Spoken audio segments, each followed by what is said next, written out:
அது மட்டும் இல்லாமல் ஏதாவது ஒரு பிரச்சனையை உருவாக்கி விட்டு எங்கள் அம்மா என் மேலே அடிக்கடி கேஸ் போட்டு விட்றதுக்கு பிளான் போட்டுக்கிட்டு இருக்கு.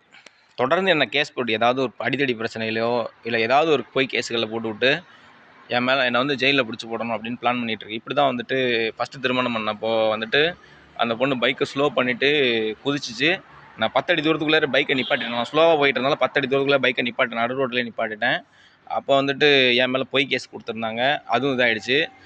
இப்போ திருமணம் பண்ணியிருக்கிற பொண்ணு வினிதாங்கிற பொண்ணை தூண்டி விட்டு பிரச்சனை பண்ணி விட்டு குடும்பத்துக்குள்ளே சண்டை சச்சரவுக்குள்ளே உருவிட்டு எனக்கு தெரியாமல் போய் எங்கள் அம்மா என்ன பண்ணும், அவன் மேலே கேஸ் கொடு, அவன் மேலே போலீஸில் கம்ப்ளைண்ட் கொடு அப்படின்னு சொல்லி எங்கள் அம்மாவே போய் தூண்டி விடும். அது மட்டும் இல்லாமல் நீ இதே மாதிரி பண்ணிக்கிட்டு இருந்தீங்கன்னா நீ ஒரு ஆள் தனியாகவே வாழணும், இல்லைனா ஏதாவது கொலை கேஸில் வந்து ஜெயிலுக்கு போயிடுவ அப்படிங்கிற மாதிரி எங்கள் அம்மா ட்ராமா பண்ணுச்சு.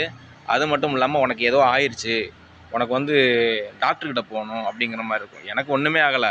எங்கள் ஆயை தான் முதல்ல பைத்தியக்கார ஆஸ்பத்திரியில் கொண்டு போய் சேர்க்கணும். அது மட்டும் எனக்கு நல்லா தெரிஞ்சு போச்சு. அதை பைத்தியக்கார